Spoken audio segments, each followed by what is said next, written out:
Hey, welcome to day 34. I got my mug. I'm going to drink it. Lemon water, full maple syrup in there.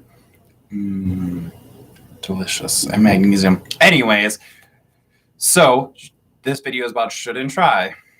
Obviously, people would say you shouldn't open a video like that. You should have a better background. You need to try better. And we hear these words a lot in our lives, and they're really cognitive. Well, should at least is a cognitive distortion. So, in the psychology viewpoint, a cognitive distortion is a thought or a way of thinking that causes distress or emotional distress. And the word should always almost causes distress in our system. And try is just saying I'm going to not do it. I'm going to try. Like as a kid, you're like, I'll try and clean my room today. And really, you're not going to clean your room. You know that because you're not, I'm going to clean my room. It doesn't mean you don't, it's a failure doesn't even exist. So who cares? But either way, you learn something. But just taking these words out of your brain and out of what you say is so important. And I know I use them, so I'm catching myself.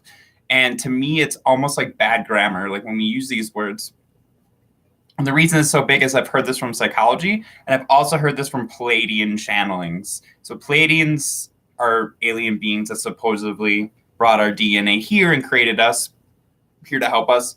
And they say that many of times. And you know, as Omega is a channel from there. So I'm going to bring Omega in to talk about this, and then I'll discuss it.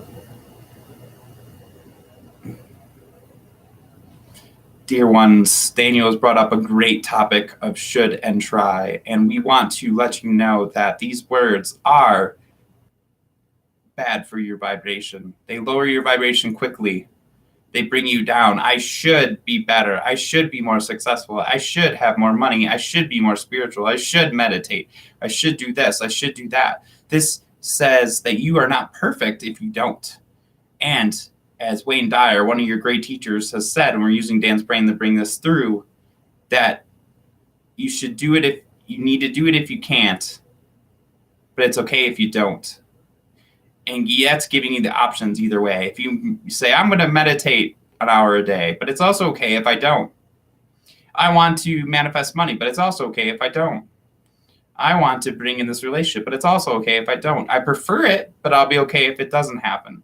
And this is called detachment, dear ones. And by detaching from what you desire, saying it's okay if it doesn't come, you actually give it permission to come to you. It's like if you went out on a date and you told the person, I need to be with you. They're going to be like, what? But you'd be like, I really hope this relationship works out. I'll be okay if it doesn't, but I want it to work out.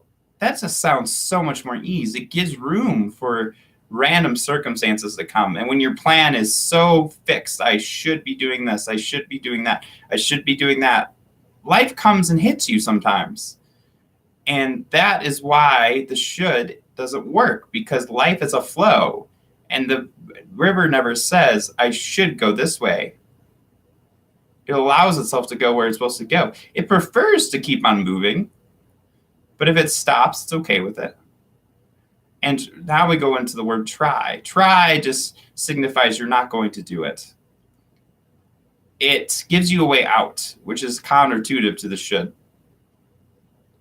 And it's okay to not do it. But saying I'm going to try and do this, I'm going to try and go take a shower today. Well, you can make the choice to take the shower or not.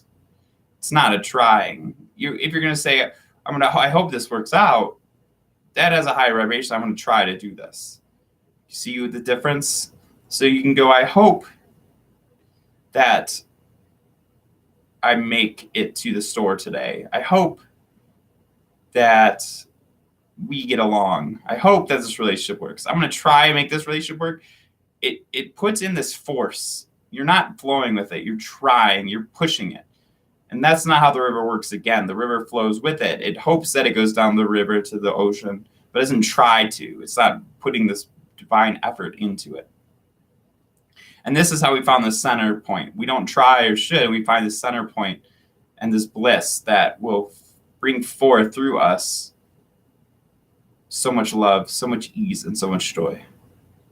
Well, cool. I think that was perfect. I never had heard that perspective before, so that really helped me of why. I know it's confusing, and when we use words to uncover the middle ground, the flow, it's hard.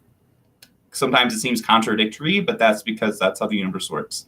So just take that in today or this week. Notice when you say should or try, don't beat yourself up. I do it too. But just, go, oh, look, I'm doing that. And just the awareness will create a change. And by changing your vocabulary this little ways, it makes a big difference. So thank you, and I'll see you in the next video.